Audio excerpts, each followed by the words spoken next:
Hello guys, তোমরা কেমন আছো? আশা করি ভালো আছো। আমিও ভালো আছি। তো আমরা বরিশাল চলে এলাম আর এখন আমরা বাড়ির দিকে যাব। আর এটা হলো ব্রিজ। তো যে বাড়িতে যাব সেই বাড়ির ব্রিজ। আর এখানে এটা হলো খাল। আর খালটা বিশাল বড়। এখানে অনেক খাল, নদী, নালা এগুলাই। তো এইখানে নেমে আমি একটা জিনিস দেখলাম যে এখানে অনেক গাছপালা এখানে। তো যাই হোক, সেটা আমি কালকে দেখব। তো আজকে একটু রেস্ট নিব। আর আমরা বিয়েবাড়ির গেটে ঢুকে পড়লাম। তো ঢুকে আমরা বাড়িতে চলে গেলাম। আর এখানে কি রকম আপ্যায়ন করে আমি জানি না। তো আমরা আগে গিয়ে দেখি। তো যাই হোক, শুভদা আগে চলে গেল আর বিজয়দা চলে গেল আগে।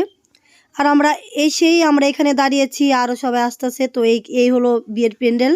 তো আসার পরে বিয়ের প্যান্ডেলগুলো দেখলাম। তো যাই হোক, আমাদের জন্য একটা নৌটা দিয়ে জল দিয়েছে আর একটা ফ্রি দিয়েছে। তো এখানকার নিয়ম, নতুন কুটুম আসলে নতুন কুটুমকে আপ্যায়ন করে ঘরে নিতে হয়। তো এখন আমি দাঁড়িয়ে পড়লাম। তো সবারই আস্তে আস্তে দাঁড়াতে হবে। এখান থেকে একটু জল নিয়ে ছিটা দিতে হয়। তো ছিটা দিয়ে সবাই উলু দিচ্ছে। আর কি নিয়ম কি বলবো, যেই দেশে যেই নিয়ম। তো যাই হোক, এখানে সবাই দাঁড়িয়েছে, কাকিরা আমি সবাই দাঁড়িয়েছি। তো যাই হোক, এখান থেকে আবার ঘরে নিয়ে যাবে হাত ধরে জুকার দিয়ে। আর এখানকার নিয়ম, নতুন কুটুম আসলে মাছ নিয়ে আসতে হয়। তো আমরা নিয়ে এসেছি মাছ। তো আমরা এখন ভিতরে যাওয়ার পরে আমাদের সিঁদুর দিয়ে আর তেল দিয়ে বরণ করছে।